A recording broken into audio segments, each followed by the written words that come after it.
എൻസൈക്ലോവിങ്സിൻ്റെ പുതിയൊരു വീഡിയോയിലേക്ക് നിങ്ങൾക്ക് ഏവർക്കും സ്വാഗതം. കേന്ദ്ര സർക്കാരിൻ്റെ ജനപ്രിയ പദ്ധതിയായിട്ടുള്ള പ്രധാനമന്ത്രി കിസാൻ സമ്മാൻ നിധിയുടെ വർഷം 6000 രൂപ വാങ്ങുന്നവർ ശ്രദ്ധിക്കേണ്ട ചില പ്രധാനപ്പെട്ട അറിയിപ്പുകളാണ് ഈ വീഡിയോയിലൂടെ ഷെയർ ചെയ്യുന്നത്. നമ്മുടെ വീഡിയോസ് ആദ്യമായി കാണുന്ന സുഹൃത്തുക്കളാണെങ്കിൽ ആദ്യമേ തന്നെ ചാനൽ ഒന്ന് സബ്സ്ക്രൈബ് ചെയ്യുക. അപ്പോൾ നമുക്ക് വിശദാംശങ്ങളിലേക്ക് കടക്കാം. 21ാമത്തെ ഇൻസ്റ്റാൾമെൻ്റ് ആണ് ഇനി വിതരണം ചെയ്യുവാനായിട്ട് അവശേഷിക്കുന്നത്. ഈ ഒരു സഹായം മുടങ്ങാതെ തന്നെ ലഭിക്കണമെങ്കിൽ എല്ലാ കർഷകരോടും, നമ്മുടെ കേരളം ഉൾപ്പെടെയുള്ള എല്ലാ സംസ്ഥാനങ്ങളിലെയും കർഷകരോടും അവരുടെ സ്റ്റാറ്റസ് ഒന്ന് പരിശോധിക്കുവാൻ പറഞ്ഞിരിക്കുകയാണ്. നോ യുവർ സ്റ്റാറ്റസ് എന്ന് പറയുന്ന ഓപ്ഷൻ അത് കിസാൻ സമ്മാൻ നിധിയുടെ വെബ്സൈറ്റിൽ ഉണ്ടായിരിക്കുന്നതാണ്. അത് പരിശോധിക്കണമെന്ന് കേന്ദ്ര സർക്കാർ അറിയിച്ചിരിക്കുകയാണ്.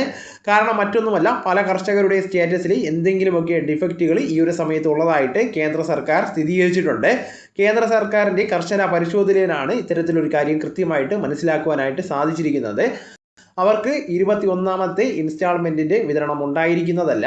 അതുകൊണ്ട് തന്നെ എല്ലാ കർഷകരോടും, അല്ലെങ്കിൽ കിസാൻ സമ്മാൻ നിധിയുടെ പ്രതിവർഷം 6000 രൂപ വാങ്ങുന്ന എല്ലാവരോടും അവരുടെ സ്റ്റാറ്റസ് ഒന്ന് പരിശോധിക്കുവാനാണ് ഇപ്പോൾ പറഞ്ഞിരിക്കുന്നത്. നമ്മുടെ ഫോണുകളിൽ തന്നെ ഇത് പരിശോധിക്കുവാനായിട്ട് സാധിക്കുന്നതാണ്. PM കിസാൻ സമ്മാൻ നിധി എന്ന് ഗൂഗിൾ ക്രോമിൽ ഒന്ന് സെർച്ച് ചെയ്താൽ മതിയായിരിക്കും. തുടർന്ന് വരുന്ന വെബ്സൈറ്റിൽ പ്രവേശിച്ച് നോ യുവർ സ്റ്റാറ്റസ് എന്ന് പറയുന്ന ഓപ്ഷൻ കാണുവാൻ സാധിക്കുന്നതാണ്. അതിൽ നമുക്ക് കൃത്യമായിട്ട് നമ്മുടെ രജിസ്ട്രേഷൻ നമ്പറൊക്കെ ഉപയോഗിച്ചുകൊണ്ട് തന്നെ നമുക്ക് മനസ്സിലാക്കുവാൻ സാധിക്കുന്നതാണ്. അല്ല എങ്കിൽ ആധാർ നമ്പർ വഴിയൊക്കെ നമ്മുടെ രജിസ്ട്രേഷൻ നമ്പർ എടുത്ത് കൃത്യമായിട്ട് ഈ രീതിയിൽ പരിശോധിക്കുന്നതിന് വേണ്ടി സാധിക്കുന്നതാണ്. ഇത് പരിശോധിച്ച് കഴിയുമ്പോഴാണ് നമ്മുടെ അക്കൗണ്ടിൽ എന്തെങ്കിലുമൊക്കെ പ്രശ്നങ്ങളുണ്ടോ എന്ന് നമുക്ക് കൃത്യമായിട്ട് മനസ്സിലാക്കുവാനായിട്ട് സാധിക്കുന്നത്. ഇപ്പോൾ പ്രധാനമായിട്ടും പരിശോധന നേരിടുന്നത് 2019 ഫെബ്രുവരി മാസത്തിന് ശേഷമുള്ള കൃഷി സ്ഥലത്തിൻ്റെ ഡോക്യുമെൻറ്റുകൾ ഹാജരാക്കിയ കർഷകരുണ്ട്. ഇനി അതോടൊപ്പം തന്നെ ഒരു വീട്ടിൽ ഒന്നിലധികം കർഷകർ അപേക്ഷ വെച്ച് ആനുകൂല്യം വാങ്ങുന്നതായിട്ട് വിവരങ്ങൾ ലഭിച്ചിട്ടുണ്ട്.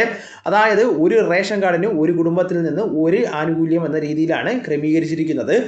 പക്ഷേ ഈ ഒരു വ്യവസ്ഥ ലംഘിച്ച് ഒന്നിലധികം പേര് ഒരു കാർഡിൽ നിന്ന് ആനുകൂല്യം വാങ്ങുന്നതായിട്ട് കേന്ദ്ര സർക്കാരിന് ഇപ്പോൾ മനസ്സിലാക്കിയിട്ടുണ്ട്.